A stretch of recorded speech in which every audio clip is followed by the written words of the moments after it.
नमस्कार दोस्तों। आज हम क्लास 11th के थर्ड चैप्टर चुनाव और प्रतिनिधित्व का भाग 2 करेंगे। और इससे पहले हमने भाग 1 के अंदर चुनाव और प्रतिनिधित्व से संबंधित लगभग आधा जो पार्ट है वो कवर कर लिया था। और जिस किसी ने भी उस वीडियो को नहीं देखा है वो आई डिस्क्रिप्शन का प्रयोग करके हमारी थर्ड चैप्टर की पुरानी वीडियो देख सकता है और समझ सकता है उस चैप्टर को पूरा। चलिए शुरुआत करते हैं हम लेसन थर्ड के भाग 2 को। तो हम बात कर चुके थे चुनाव प्रक्रिया के बारे में कि क्या है first past the post system, उसकी कमियां, उसकी विशेषताएं और उनके द्वारा किस किस चुनावों के अंदर प्रक्रिया का मतलब किस किस को चुना जाता है। फिर जो है समानुपातिक प्रतिनिधित्व प्रणाली को जाना। अब उससे आगे बढ़ते हैं कि मुख्य निर्वाचन आयुक्त की नियुक्ति कौन करता है। कई बार पेपर में आया है ये कि जो मुख्य निर्वाचन आयुक्त है, यानी जो मैंने बताया इससे पहले वाली वीडियोस के अंदर कि हमारे देश के अंदर कार्यपालिका, न्यायपालिका, विधानपालिका और उनके अलावा भी हमारे देश को चलाने वाली बहुत सारी स्वतंत्र संस्थाएं हैं, जिसमें से एक चुनाव आयोग भी है और योजना आयोग भी है। तो इसके बारे में मैंने बताया कि ये स्वतंत्र निकाय हैं और इनके ऊपर सरकार का कोई हस्तक्षेप नहीं होता। ये स्वतंत्र निकाय अपनी स्वतंत्रता के साथ कार्य करती हैं। तो उसी में पूछ रहा है कि जो चुनाव आयोग है उसका अध्यक्ष को कहते हैं मुख्य निर्वाचन आयोग या आयुक्त। यानी ये चुनाव आयोग है जो एक स्वतंत्र संस्था है, जो प्रधानमंत्री का भी उसके ऊपर कोई जो है हस्तक्षेप नहीं होता है। प्रधानमंत्री का भी उसके ऊपर कोई हस्तक्षेप नहीं होता, वो स्वतंत्र रूप से काम करती है। उसी का जो अध्यक्ष है उसको कहते हैं मुख्य निर्वाचन आयुक्त। तो पूछ रहा है वो मुख्य निर्वाचन आयुक्त की नियुक्ति कौन करता है। तो मुख्य निर्वाचन आयुक्त की नियुक्ति की जाती है राष्ट्रपति के द्वारा मंत्रिमंडल की सलाह से। राष्ट्रपति चुनाव करता है, मंत्रिमंडल उसको मदद करता है उसके मुख्य निर्वाचन आयुक्त की नियुक्ति के लिए, यानी राष्ट्रपति के द्वारा इसका चुनाव किया जाता है। पृथक निर्वाचन मंडल से आप क्या समझते हो? तो पृथक निर्वाचन मंडल, पृथक मतलब अलग, निर्वाचन मतलब चुनाव का और मंडल मतलब समूह। तो मैं आपको यहां पर बता देता हूं कि जैसा कि सबको पता ही है कि हमारे देश के अंदर 1905 में बंगाल विभाजन किया गया और 1906 में मुस्लिम लीग की स्थापना आगा खान के द्वारा करा दी गई। और ये सब अंग्रेजों के फूट डालो और राज करो की नीति का परिणाम था। वो चाहती थी कि भारत के अंदर हिंदू और मुसलमान आपस में लड़ते रहें और हमारी सत्ता चलती रहे। तो ये जो 1906 में मुस्लिम लीग बनवाई और मुस्लिम लीग ने जब 1909 में पृथक निर्वाचन क्षेत्र की मांग की तो 1909 में मार्ले मिंटो एक्ट के द्वारा पृथक निर्वाचन की मांग को स्वीकार कर लिया गया अंग्रेजों के द्वारा। अब मैं यहां पर बता देता हूं कि पृथक निर्वाचन क्षेत्र होता क्या है। तो पृथक निर्वाचन क्षेत्र एक ऐसा क्षेत्र होता है जिसके अंदर वोट डालने का जो अधिकार होता है वो धर्म के आधार पर होता है।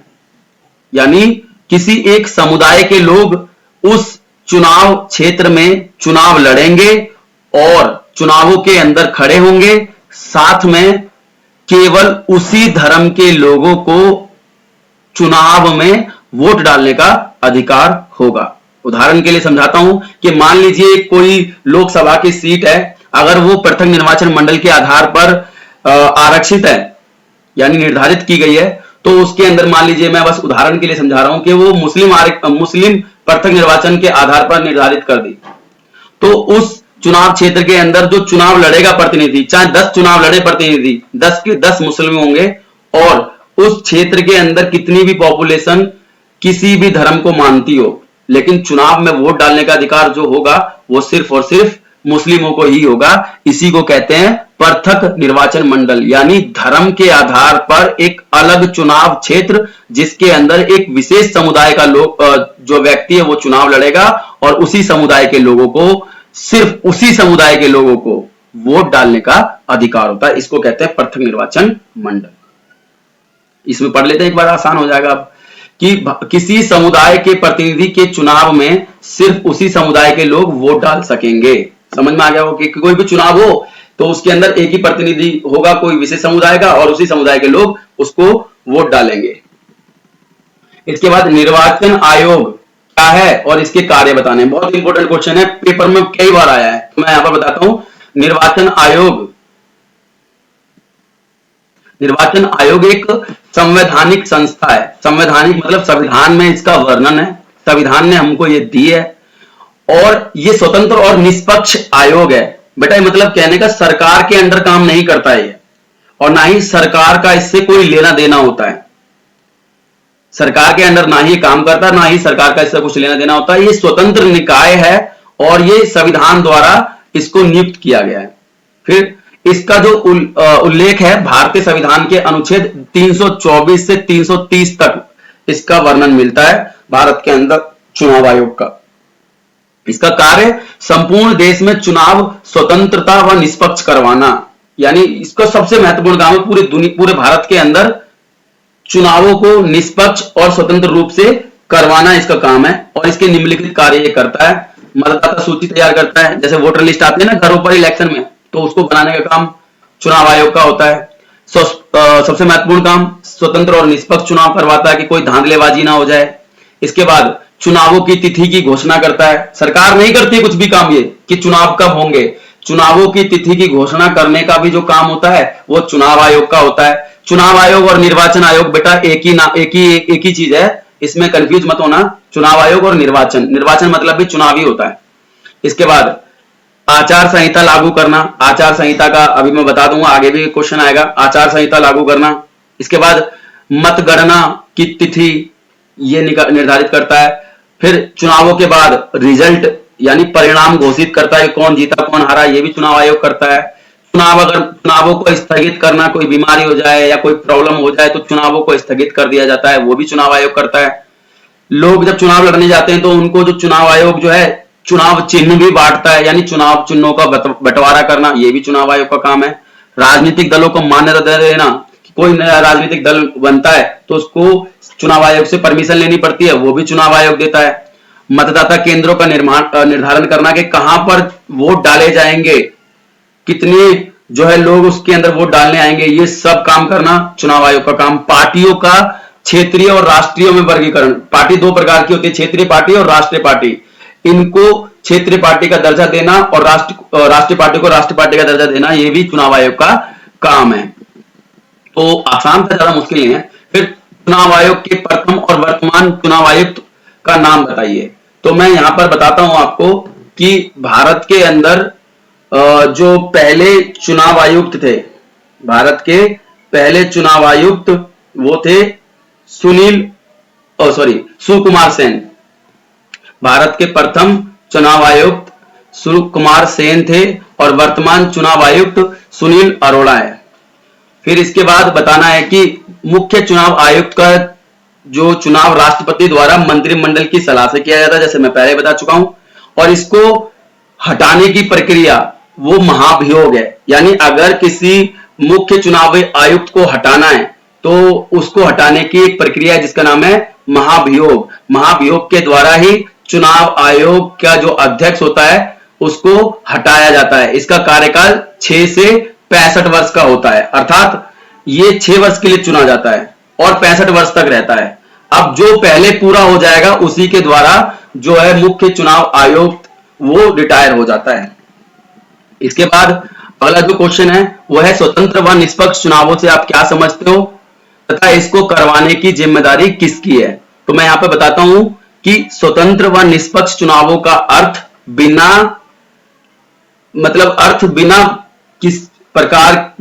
किसी बाहरी दबाव के चुनावों के अंदर जो है निष्पक्ष रूप से स्वतंत्र रूप से चुनाव होना ही स्वतंत्र और निष्पक्ष चुनाव कहलाता है। यहां कोई बाहर से दबाव ना लगे, व्यक्ति को अपने अंदर से स्वतंत्र हो, व्यक्ति अपनी मर्जी से वोट डाल सके, अपनी मर्जी से किसी भी पार्टी को चुनाव के अंदर वोट दे सके, यही होता है स्वतंत्र और निष्पक्ष चुनाव। यानी बाहर से आकर कोई ये ना कहे कि तू इस पे वोट डाल, इस पे वोट डाल। हालांकि आपको वो समझाएगा कि मुझे वोट दीजिए, आपको प्रभावित करेगा, लेकिन मर्जी आपकी होती है। इसके बाद इसको करवाने का जिम्मेदारी किसकी है? चुनाव आयुक्त की है। अगला टॉपिक है भारत सार्वजनिक वयस्क मताधिकार और चुनाव लड़ने का अधिकार क्या है। तो मैं इसको बता देता हूं कि सार्वजनिक वयस्क मताधिकार बहुत आसान है। तो इसको बताते हैं। सार्वजनिक वयस्क मताधिकार का अर्थ होता है भारत का प्रत्येक वह नागरिक जिसकी आयु 18 वर्ष की है और जिसका नाम मतदाता सूची में है को बिना किसी भारी दबाव के, बिना किसी भेदभाव के वोट डालने का अधिकार को ही हम जो है सार्वजनिक वयस्क मताधिकार कहते हैं। भारत में ये पहले जो इसकी आयु थी वो 21 वर्ष थी, परंतु 1989 में जो है इसे घटा करके 61वां संविधान संशोधन हुआ था हमारे संविधान के अंदर 1989 में 1989 में 61 अमेंडमेंट के द्वारा मतदान की जो आयु थी वो 21 से घटाकर 18 वर्ष कर दी गई। अब चुनाव लड़ने के अधिकार के बारे में वो जानना चाहता है, चुनाव लड़ने का अधिकार। तो जिस प्रकार मताधिकार के बारे में सच है, उसी प्रकार चुनाव लड़ने के अधिकार भी एक निम्नलिखित अधिकार है।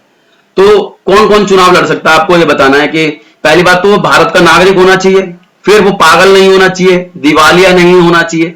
दिवालिया का अर्थ है उसने बैंक से कोई लोन लिया हो और लोन ना चुका पाने की वजह से उसने अपने आप को दिवालिया घोषित कर दिया हो, तो वो नहीं होना चाहिए। सभी प्रकार के चुनावों की आयु भिन्न है। लोकसभा में आयु 25 है और इसके बाद लोकसभा की 25 है, विधानसभा की 21 है। ठीक है, यानी उसकी आयु जो चुनाव वो लड़ना चाहता है उस आयु को उसे पूरा होना चाहिए।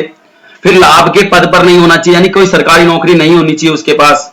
इसके बाद 2 या उससे अधिक वर्षों के लिए 2 या 2 से अधिक वर्षों के लिए जेल ना हुई हो उसको, मतलब 2 वर्षों से अधिक या उससे अधिक उसको जेल ना हुई हो। अगर जेल हो गई है 2 साल से अधिक तो वो चुनाव नहीं लड़ पाएगा। तो ये चुनाव लड़ने के अधिकार है, कौन कौन व्यक्ति हमारे देश के अंदर चुनाव लड़ सकता है। बाकी मैंने बताया सार्वजनिक वयस्क मताधिकार क्या है कि प्रत्येक भारत का वह नागरिक जिसकी आयु 18 वर्ष है और उसका नाम मतदाता सूची में है को वोट डालने का अधिकार सार्वजनिक वयस्क मताधिकार कहलाता है। पहले आयु ये थी 21 वर्ष और 61वें संविधान संशोधन के द्वारा 1989 में इसको घटा करके 18 वर्ष कर दिया गया। ये सब चीजें हैं, इन्हीं को पढ़ना है इस चैप्टर में, आसान है और ध्यानपूर्वक सुनना है सिर्फ। आगे विशेष बहुमत व साधारण बहुमत में क्या अंतर है। देखो, विशेष बहुमत का अर्थ होता है सदन के अंदर उपस्थित सदस्यों का 2/3, 2/3 जो है उपस्थित सदस्यों का, यानी लोकसभा के अंदर मान लीजिए 30 सदस्य हैं तो 30 का 2/3, तो 30 का मतलब गुणा 2/3, अगर उसको सॉल्व कर दोगे तो 20 आ जाएगा। 20 सदस्य होंगे तो ही विशेष बहुमत होगा, जबकि साधारण बहुमत होता है आधे से एक ज्यादा, यानी 30 सदस्य हैं और 30 सदस्यों का साधारण बहुमत निकालना है हमें, तो वो कितना होगा 16। 30 का आधे से एक ज्यादा, तो 30 का आधा 15 और एक ज्यादा 16 पर सदन में विशेष साधारण बहुमत हो जाएगा। और विशेष बहुमत 2/3, 2/3 मतलब 30 में से कितना क्या कहते हैं 20, यानी 16 और 20 आप समझ सकते हो। एक तो विशेष बहुमत का अर्थ होगा सदन के अंदर 2/3 और साधारण बहुमत का मतलब आधे से एक ज्यादा। इसके बाद भारतीय चुनाव व्यवस्था की कमियां, तो मैंने बताया कि भारतीय चुनाव के अंदर बहुत सारी कमियां हैं, उनको मैं बता देता हूं। तो पहला, भारतीय चुनावों में अति हिंसा का प्रयोग किया जाता है। हिंसा का मतलब खून खराबा, लड़ाई झगड़ा। उदाहरण भी दिखाया मैंने कि 2019 के लोकसभा चुनावों में पश्चिम बंगाल के अंदर 50 लोगों की हत्या कर दी गई थी चुनावों के अंदर। इसके बाद भारतीय व्यवस्था में जाति पाति का बहुत अधिक प्रभाव पड़ता है। मैंने जैसे क्लास के अंदर भी बताया है कि कुछ लोग चुनावों के अंदर वोट डालने जब जाते हैं तो ऐसा लगता है चुनाव के अंदर नेता को नहीं जीजा को चुनने जा रहे हैं, जाति पाति के आधार पर वोट देने जाते हैं। इसके बाद धर्म की राजनीति, धर्म के आधार पर भी बहुत ज्यादा भेदभाव होता है। चुनाव धर्म से हमारे प्रभावित होते हैं। देखा होगा कि जिस चुनाव क्षेत्र के अंदर जिस धर्म के व्यक्ति ज्यादा रहते हैं, पार्टियां भी उसी धर्म के व्यक्ति को चुनाव के अंदर टिकट देना पसंद करती हैं, भले उस पार्टी के कैंडिडेट की छवि किसी प्रकार की हो। इसके बाद धन का बहुत अधिक प्रयोग होता है, पैसा बहुत खर्च किया जाता है और इसके द्वारा हमारे चुनावों को प्रभावित किया जाता है और चुनाव स्वतंत्र और निष्पक्ष नहीं रह जाते हैं। फिर हत्या, बलात्कार आदि से युक्त जो दोष लगे हुए थे लोगों को, वो भी चुनाव लड़ते हैं और जीत जाते हैं। इसके बाद आचार संहिता का बहुत अधिक उल्लंघन होता है। फिर चुनावों में बल का प्रयोग बहुत ज्यादा होता है हमारे देश के अंदर। जबरदस्ती लोगों को किसी भी पार्टी पर वोट डालने के लिए मजबूर किया जाता है, पैसा बहुत बढ़ता है, दारू बढ़ती है, ऐसा मतलब कुछ भी आप इसमें हमारे देश के अंदर जो चुनावों के अंदर कमियां होती हैं उनको देख सकते हो। फिर इसके बाद वही वाली बात आ गई कि सुधार किस प्रकार से कर सकते हो, बताइए। हमें चुनावों में सुधार करने के तरीके, तो कमियां थी उनको हम ठीक करेंगे। यहाँ पर पहली बात तो चुनावी खर्चों के लिए सीमा निर्धारित कर देना कि भाई इतने चुनाव के अंदर इतना ही पैसा खर्च होगा।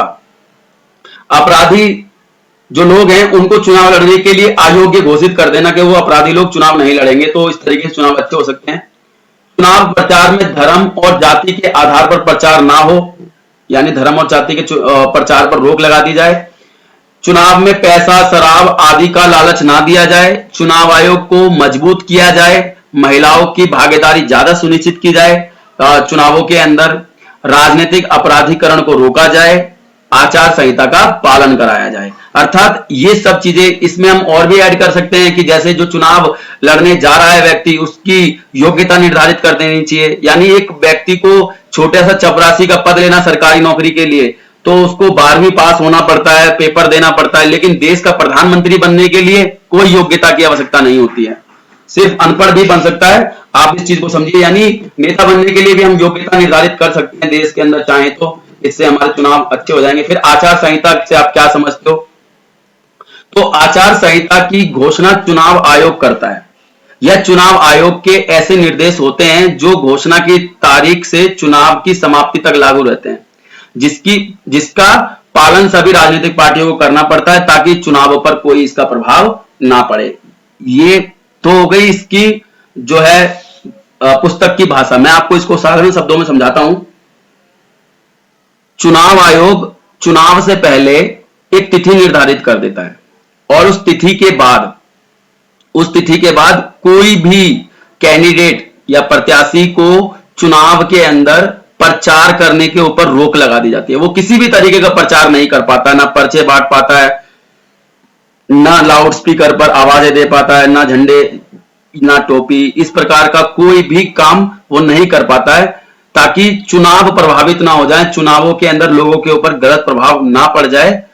इसी को हम आचार संहिता कहते हैं और ये चुनाव आयोग लगाता है। यानी एक तारीख निर्धारित कर देगा, उस तारीख के बाद कोई भी व्यक्ति चुनावों के अंदर कोई भी चुनावी प्रक्रिया नहीं कर पाता है। इसको कहते हैं आचार संहिता। अगर कोई उम्मीदवार इन नियमों का पालन नहीं करता तो चुनाव आयोग उसके खिलाफ कार्रवाई करता है, उसके खिलाफ FIR तक करा सकता है तथा उसको चुनाव लड़ने से रोक भी सकता है। आचार संहिता की ये बड़ी महत्वपूर्ण भूमिका होती है। इसके बाद अप्रत्यक्ष व प्रत्यक्ष चुनाव प्रणाली क्या है? तो प्रत्यक्ष चुनाव जिसमें मतदाता प्रत्यक्ष रूप से चुनाव व सरकार की गतिविधियों में भाग लेते हैं, वो प्रत्यक्ष चुनाव। और अप्रत्यक्ष में जिसमें जनता के द्वारा चुने हुए प्रतिनिधि अपने मत का प्रयोग करते हुए चुनाव करते हैं, जैसे राष्ट्रपति, उपराष्ट्रपति, राज्यसभा, विधानसभा, ये अप्रत्यक्ष चुनाव होते हैं। तो मैंने पहले ही बताया था प्रत्यक्ष चुनाव के द्वारा पंचायत का या सरपंच का चुनाव किया जाता है हमारे देश के अंदर। आगे हम बात करते हैं। इसके बाद आज की क्लास यही समाप्त होती है। ये विषय और ये चैप्टर हो चुका है। अगर किसी को चैप्टर के अंदर कोई भी समस्या हो, कमेंट सेक्शन के अंदर लिखो, मुझे बताओ, मैं उसको जरूर दूर करूंगा। उसके ऊपर अलग से एक वीडियो बना दूंगा। और फिर भी इसके अलावा कोई समस्या आ रही हो तो आप मुझे बताइए। और आज के लिए इतना ही। अब हम अगली क्लास के अंदर एक नए चैप्टर के साथ मिलेंगे। तब तक के लिए धन्यवाद। आपका दिन शुभ हो।